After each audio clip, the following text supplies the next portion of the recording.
Tere ilusat esmaspäeva hommikut. Mina Liina Vetik jagan sulle täna võib-olla isiklikumat teemat, vähemalt minu jaoks tundub see isiklik teema ja see on nimelt avan teile natukene oma rahakoti taguseid ja räägin sulle sellest, kuidas mina jõudsin 100 000-se nii-öelda siis coachingu ärikäibeni. Ja räägin seda just nimelt toodete kontekstis. Sellepärast, et ma mäletan täpselt seda, kui mina olin veel sellise 25-30 000 aasta käibe juures ja ma olin seal väga pikalt, ma olin seal lõksus, ma tundsin väga hästi, mida tähendab selles võtmes olla nii-öelda siis sissetuleku lagi või klaaslagi oli justkui ees, tee mis tahad, aga midagi ei toimi. Ja täna olles veidi arenenud ja jõudnud võib-olla sinna, kuhu statistiliselt väga paljud naisettevõtjaid ei jõua. Ja see statistika on tõesti väga-väga kurb, et see on, täna just vaatasin 87% naisettevõtjatest ei ole jõudnud nii-öelda siis 6-kohalise käibeni ja mõtlesin, et avan teile siin täna natuke seda tausta ja mis siis just nimelt mind on aidanud. Ja tegelikult on see vägagi süsteemne ja loomulikult eneseväärtusvõti seal taga, eks, et ega ilma mõtteviisita ei hakka asjad tegelikult juhtuma. Aga ikkagi on vaja ka süsteemset teadmist. Kõigepealt tooted.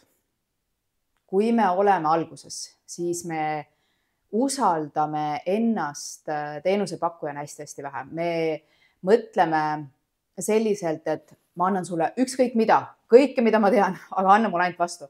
Ja see, mida me vastu küsime kliendilt, siis on tegelikult väga vähe. Sellepärast, et me ei tea, ei tunne oma väärtust, me ei usu endasse. Kui sa vaatasid mu eelmise nädala videot või oli see juba üle-eelmise nädala video, siis ma rääkisin müügist ja piisavusest ja sellest, kuidas me ei usalda tegelikult endas, kas me oleme võimelised tooma seda tulemust, mida klient tegelikult ootaks ja tahaks. Ja seal taga on see, et me küsime liiga vähe hinda, sest me ei julge garanteerida või just ka anda seda, et nii, ma toon sulle sellise tulemuse. Ja mina olin samamoodi. Ma mäletan, ma alustasin alguses reisiteemad üldse, reisipakettide müükimise. Sellega oli niimoodi, et kuna ma olin reisikorraldust varem õppinud ja teinud, siis sinna ma panin täpselt nii palju hinnale nii-öelda siis oma hinda juurde, et ma ikkagi hoiaksin jumala eest neid kliente, kes siis minu käest grupireisi asju ostsid. Aga ma teadsin nii-öelda reisibüroode marginali, aga ma panin ikka väiksema hinde, sellepärast, et jumala eest oli hirm, et äkki muidu klient läheb ikkagi reisibüroosse või midagi sellist. Ehk siis ma ei pakkunud tegelikult oma tööväärilist hinda ka seal. Kui ma alustasin kunagi turundusalal, ma tegin veebilehti, see oli siis, kui ma tegin nii-öelda Facebooki turundust, see oli siis, kui Facebook Eestis alles oli alustanud ja päris põnev aeg. Ja hakati küsima minu käest turundusasju ja ma tegin neid ja ma tegin 15 eurot tund. Ja ma mäletan, et seda huvi oli, aga ma jooksin kokku. Ma tegin väga palju tööd ja ma tundsin, et ma ei saa. Ma olengi lõksus, ma ei saa abi palgata selle pärast, et siis ma pean justkui oma rahakotist, oma pere arvelt ära andma. Ja seal on muidugi hinnakalkuleerimise vead sees. Me kalkuleerime hinda selle, et võimalikult madalat, et meil on hirm, et muidu see klient läheb kellegi teise juurde, kes võib-olla oskab paremini, see on see eneseusaldamatus, et nad ei ole meiega meie juures, meie pärast ja me arvestame ainult seda, kuidas ise ellu jääda. Aga me ei arvesta ettevõtte kulusid sisse, mis on üks väga-väga suur viga, mida me teeme, eks. Aga see selleks. Nii. Ja siis, kui ma jõudsin selleni, et ma hakkasin inimesi mentordama, coachima, juhtima, nii-öelda siis tähendusrikkama ja rahateemadel ja enesekindluse teemadel, siis alguses ka minu esimesed 1-1 sessioonid olid 25 eurot tund, ma mäletan. Ei olnud tund, 2 tundi, sest ma tegin 2017 aastal, ma tulin koolituselt, ma teadsin juba, ma olin nii-öelda turunduse kõrvalt nõustanud neid ettevõtjaid, kes turunduses käisid, siis tol ajal juba minu juures, miks nii ei tee, miks nii ei tee ja nii edasi. Aga kui ma päriselt esimest korda küsisin, siis olgu tervitatud Marit ja 25 eurot ma võtsin temalt ja ta käis tegemas passion testi tol ajal ja see oli väga äge sessioon. Aga täpselt samamoodi ma ütlesin, et ma teen seda ja ma teen toda ja siis ma kuulasin neid inimesi, kes siis võiksid olla potentsiaalsed kliendid tollel ajal mitte nii väga internetis ka veel, vaid ikkagi üks-ühele networkingu üritusel leidsin neid kliente ja ma pakkusin kogu aeg lahendusi. Ütlesin, ma võin sulle teha seda ja ma võin sulle teha seda. Ehk siis ma olin kogu oma täiega selle inimese jaoks olemas ja ma küsisin vastu ainult seda, mida mul on vaja, et ellu jääda.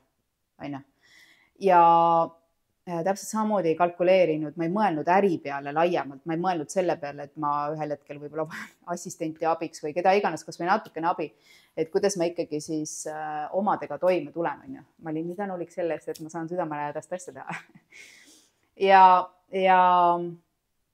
Ja ma ei osanud ennast väärtustada, sest ma ei teadnud selgelt, mida ma siis ikkagi klientidele annan. Kuni läksid aastad edasi ja asi hakkas selgemaks saama. Ja loomulikult ärilises võtmes ma ka õppisin ju kogu aeg, mis siis ikkagi tähendab ettevõtet kasvatada, mis seal taga on ja nii edasi. Ja ühel hetkel ma sain aru, et ma olen täiega selles aja müümise ja mitte ainult aja müümise, vaid ma teen ükskõik mida, aga tule ainult mulle. Et ära jumala eest jookse kellegi teise juurde. Ehk siis null usaldust iseendasse, enda unikaalsusesse, et inimene on minu pärast, et ta saab minult midagi, mida kellegi teisel ei ole, vaid äkki ta jookseb kellegi teise juurde. Ja see hirm ilma jääda, et äkki ma ei ole piisav ja jumala eest, et ma ei ole piisav, aga vähemalt natukenegi raha mulle. Et ma teen selle eest kõike. See on tohutu alaväärsus ja kui ma sain pihta sellele lõksule ja muidugi süsteemsusele just toodete mõttes, siis sealt hakkasid minu jaoks tulema lahendused. Kõigepealt ma lõin enesekindluse koolituse alguses vormis, ehk siis ma tegin koos grupiga laivis neid läbi, siis sai see salvestatud, see kõik andis mulle rohkem ajalist vabadust, et luua veel rohkem süsteeme sinna taha. Siis ma jõin rahauskumuste koolituse, et see oli 2021, kui need koolitused said ja esimesed grupid said tehtud ja sealt ma tundsin, kuidas ma tegin müügiga, ühe müügiga kord oli seal kuskil 22 aastal vist 8000 eurot. Ma ütlesin, vau, et kuidas sellist asja saab veel teha, on ju. Ja ma olin tõesti nagu, ma õppisin ära muidugi müügi lansseeringu süsteemi ja see tõi mulle selle 8000 eurot. Ja siis ma mõtlesin, et okei, seda saab veel teha. Ja siis ma hakkasin uurima, mida tähendab nii-öelda higher ticket pakett, eks. Ehk siis kõik see, ma teadsin, et ma ei ole ainult rahauskumuste teemal. Mul oli täiusliku karjääriprogramm ja seda ma pidin siis tuligi täiusliku karjääriprogramm, mis oli kallim veel, kui oli rahauskumus ja enesekindluse koolitus. Ehk siis konkreetselt esimene samm, mis aitas mul sellest nii-öelda ajamüügist ja sellest välja tulla, oli asjade, toodete paketeerimine. Isegi kui ma olen nõustaja, konsultant, coach, mis iganes, toodete paketeerimine andis mulle võimaluse ennast võimendada, eks. Et ta vabastas mulle aega, et ma saaksin tegeleda turundusega, järgmiste toodete paketeerimisega, väljatöötamisega, millega iganes on vaja siis ettevõttes tegeleda, eks. Ja siis ma liikusin edasi veel nii-öelda programmide, enesekindluse koolitus ja rahauskumuste koolitus tegelikult on ka programmid, aga ma liikusin sealt edasi siis päris nii-öelda sellest, et ma aitan sul selgeks saada, mis on sinu teema ja ma aitan sul sellel teemal üles ehitada oma ettevõtte. Siis ma olin juba ettevõtte süsteemsuses ja nii edasi ka juba palju enesekindlam ja ma olin toonud ka juba rohkem tulemusi. ja ma lõin nii-öelda siis mentorprogrammi ja see oli 4 kuud programmi, eks. Ja selle hind pidigi olema kallim, sest see panus sinna oli minust kõik, seal on kõik see, mida ma tean raha loomisest, sellest just nimelt sellest sisemisest enesekindlusest kui ettevõtjast ja just see, et mis asi on see missioon, kuidas ma seda missiooni müün, see turundussüsteemid, müük, kas või see, kuidas 8000 teha ühe koolituse müügiga ja nii edasi. Et see kõik on pandud sinna mentorprogrammi ja see oli juba nii-öelda high level produkt, ehk siis toode, mida ma täna olen veel skaleerimas, et ma saaksin veel rohkem oma ettevõtet kasvatada. Aga hästi oluline asi on, et sa hakkad oma asju paketeerima, eks. Ehk siis sa teed pakettideks ja vaata, siin kaob ära see, et ma teen sinu jaoks kõike, et tuleb klient, no ma ei tea, kas see ma tahaks sinna rahauskumuste juurde veel seda ka. Väga hea, aga ma ei saa, sest mul on see, mis toob sellised tulemused, kas sa tahad seda tulemust või sa ei taha seda tulemust. Vaata, see on juba enesekindlus, see on eneseväärtustamise pealt tulev tulemus, mitte lihtsalt ma annan sulle kõik. Seal on teistsugune suhtumine taga ja sealt suhtumine on see, et ma tean, kes ma olen, ma tean, mis tulemusi ma toon, ma tean, millega ma inimesi aitan, kuhu ma nad sisemiselt, mina muudan sisemiselt, mis sina teed, ma ei tea, aga ma muudan sisemiselt seda inimest. Ta mõtleb teisiti pärast minuga koostööd, ta on teine siin mõtteviisilt, ta on teine inimene. Ta näeb seda suurt pilti ja toimetab selle peal ja see on muutus, mis loob talle need välised muutused. Et täna ma tean seda ja ma ütlen talle, et ei, ma ei tule sulle vaatama seda või toda või nii edasi, vaid sa pead tulema selleks, et saada seda tulemust, sa pead tulema sellesse programmi. Kui sa tahad saada eneseväärtustamisest tugevamat, hakata endasse uskuma, teada enda tugevusi, sa pead minema enesekindluse koolitusele. See ei ole ainult enesekindlus, vaid see on eneseväärtustamine, et sa annad seest välja. Teine asi, kui sul on rahaga teemad, siis sa tahad rahaga kõigepealt rahu teha. Sa tahad rahaga sõbraks saada, sa tahad mõista, et raha ei ole midagi sinust väljaspoolt, vaid see on otseselt seotud sellega, mis on sul siin ja mis on sul siin. Ja see koolitus muudab sinu suhtumist rahasse, see muudab sinu seda, et see võimestab sind jälle nii-öelda andma seestpoolt välja ja sa saad aru, kuidas see tuleb sulle vastu.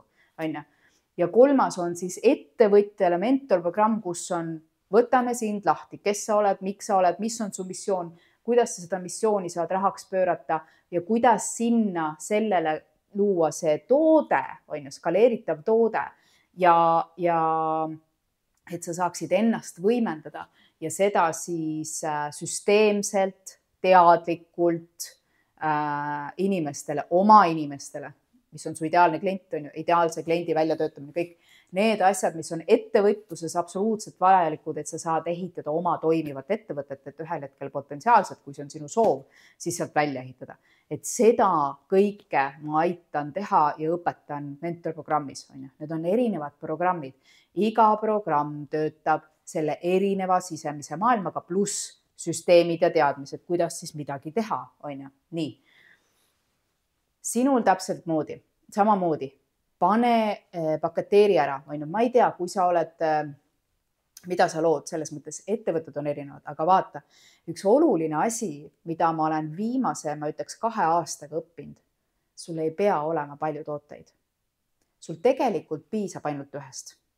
Jah, oota nüüd, ennem kui sa nii-öelda mind hukka mõistad, ettevõtteid on erinevaid. Ma ei räägi retail või nii-öelda jaemüügi ettevõtetest, kelle ettevõte tegelikult on see, et ma olen müügiorganisatsioon. Ma müün tooteid, kas siis kindla suunitusega, ma ei tea, võtame Bauhaus või Bauhof või kes on aiandus, ehituspoed, ma ei tea, toidupoed ja nii edasi. Nemad on jaemüügiettevõtted, siis meil on hulgimüügiettevõtted.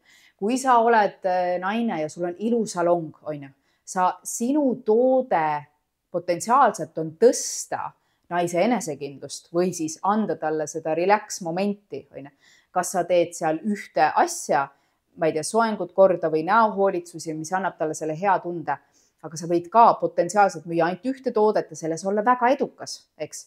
Aga salongina sa müüd seda transformatsiooni või siis seda heaolu, mida sa tegelikult kliendile annad.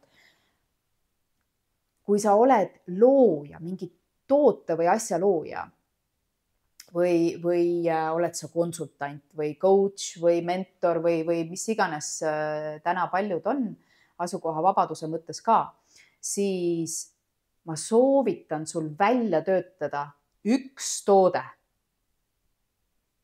Ja, üks toode. Miks üks toode töötab? Ja kui sa ütled, Liina, ma olen ju mitme tootja, siis ma ütlesin, et ettevõtteid on erinevaid, aga võtame, ma ei tea, tavaline toode on selline asi nagu sääsepeletaja Dermacell. Võib-olla oled kuulnud, on ju. See on ainult üks toode sisuliselt ja ta müüb üle maailma. On ju? Üks toode ja ta müüb üle maailma. Jah, tal on seal erinevad lisad juures, on ju, aga me räägime rahalehmadest ettevõttes. Kui sa oled ärikooli läbi käinud, siis sa oled tõenäoliselt kuulnud nime rahalehm. See on siis põhitoode, mis toob sulle kliente ja toob sulle käibe, on ju. Miks on ühe toote mudel ülioluline?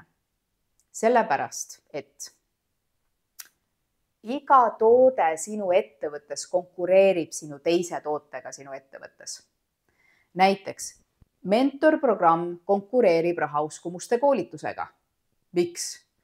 Liina, ma ei tea, kumba võtta, kas ma peaksin rahauskumustest alustama, võib-olla ma peaks üldse eneseväärtustamisest alustama, võib-olla ma peaks mentorprogrammist alustama. See konkureerib, on ju. Võib-olla sina oled ka mõelnud, issand, ma ei teagi, millist programmi ma peaks võtma sellelt Liinalt, on ju. Noh, praegu ma rääkisin ära, mis vahe neil on kõigil, aga sisuliselt sa konkureerid ja sa pead igat toodet eraldi turundama. Aga kui sina oled väga väike tegelane, sul on käive 25 000, 30 000, võib-olla 50 000, on ju, kus asi hakkab tunduma juba niimoodi, siis sa pead, sul on ajaline faktor sellel hetkel ülioluline, kuidas ma jagan oma aega. Ja kui sul on seal 10 toodet näiteks, siis ma pean seda turundama, sa